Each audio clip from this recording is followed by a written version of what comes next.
আজকে আমরা এমন কিছু বিষয় নিয়ে কথা বলবো যা শোনার পর আপনি হাসবেন না কাঁদবেন তা নিয়ে কনফিউশনে পড়ে যাবেন।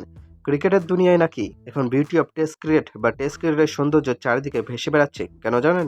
কারণ ঐতিহ্যের লর্ডস মাঠে ইংল্যান্ডের বিপক্ষে নিউজিল্যান্ডের 6 উইকেট নাই, তবে সবচেয়ে বড় কৌতুকটা ঘটেছে কিন্তু পাকিস্তানে এমন একখানা পিচ বানাইছে ভাই, যেখানে part time batter Matt Renshaw হয়ে গেছেন জাদুকরী স্পিনার। আর এসে প্রথম ওভারে উইকেট তুলে নিলেন। হ্যাঁ ভাই, ঠিকই শুনছেন, ম্যাট রেনশো এখন উইকেট টেকিং স্পিনার। পাকিস্তান আসলে এমনই, তাদের ক্রিকেটে যেমন আনপ্রেডিক্টেবল, তাদের পিছু তেমন কুদরতি। এখন একটু ফ্ল্যাশব্যাকে যাই চলুন। এই পাকিস্তানের কোচ আর ক্যাপ্টেন যখন আমাদের ঢাকার মিরপুর স্টেডিয়ামে খেলতে আসেন, আর এসে যখন স্পিন ট্র্যাপে পড়ে ম্যাচটা সহজেই হেরে যান, তখন তাদের চেহারাটা দেখার মতো হয়। তারা এসে প্রেস কনফারেন্সে এমন ভাব ধরেন যেন তারা পৃথিবীর সবজান্তা শমশের।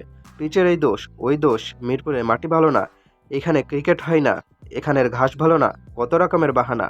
কিন্তু নিজেদের দেশে যখন তারা পিচ বানায়, অস্ট্রেলিয়াকে দাওয়াত দিয়ে এনে এমন পিচ উপহার দিল যে ব্যাটার ম্যাট রেনশোকে দিয়ে বল করাতেই শুধু হলো না, তিনি উইকেটও পেয়ে গেলেন। ভাবা যায় পাকিস্তান এই দিক দিয়ে আসলেই ইউনিক। তারা নিজেরা যখন খানাখন্দে ভরা পিচ বানাবে তখন সেটা মাস্টার প্ল্যান, আর বাংলাদেশ যখন নিজেদের শক্তির জায়গায় স্পিন ট্র্যাক বানাবে তখন সেটা নাকি ক্রিকেটের জন্য ক্ষতিকর। পাকিস্তান যে কতটা আনপ্রেডিক্টেবল তা তো আমরা জানি, কিন্তু তাদের এই সবজান্তা ভাবমূর্তি দেখলে মাঝে মাঝে মনে হয় আইসিসি নিয়মকানুন বোধহয় ওনাদের জিজ্ঞেস করেই বানিয়েছে।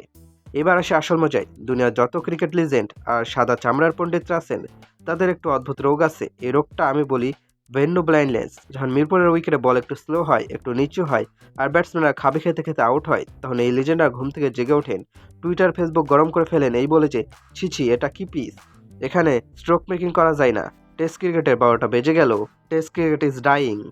কিন্তু টুইস্টটা এখানে, যখন একই জিনিস সেনা কান্ট্রিগুলোতে দেখা দেয়, যখন লর্ডসে বল সাপের মতো সুইং করে আর ব্যাটাররা 10 ওভারও টিকতে পারে না, যখন মেলবোর্ন বা পার্থের উইকেটে বল বুকের সামনে লাফায় আর ব্যাটসম্যানদের আঙুল ভেঙে যায়, তখন এই লিজেন্ডরাই কফি কাপে চুমুক দিয়ে বলেন, oh wow, what a beauty of test cricket.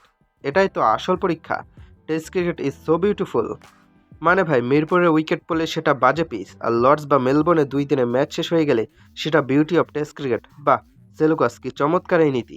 আর একটু কথা বলা দরকার পাকিস্তানের পিচ ক্রিকেটারদের নিয়ে।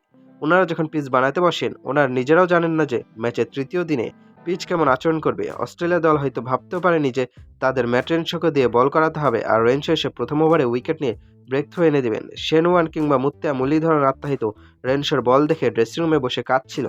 পাকিস্তান আসলে এমনই, তারা কখন কাকে হিরো বানাবে আর কখন নিজেদের পায়ে নিজেরা কোড়াল মারবে তা স্বয়ং ঈশ্বর আগে থেকে বলতে পারবেন। তবে মজার ব্যাপার হলো, এত কিছুর পরও পাকিস্তানের সাবেক ক্রিকেটাররা যখন টিভিতে এসে জ্ঞান দেন, তখন মনে হয় মিরপুরে পিচটাই দুনিয়ার একমাত্র ভিলেন।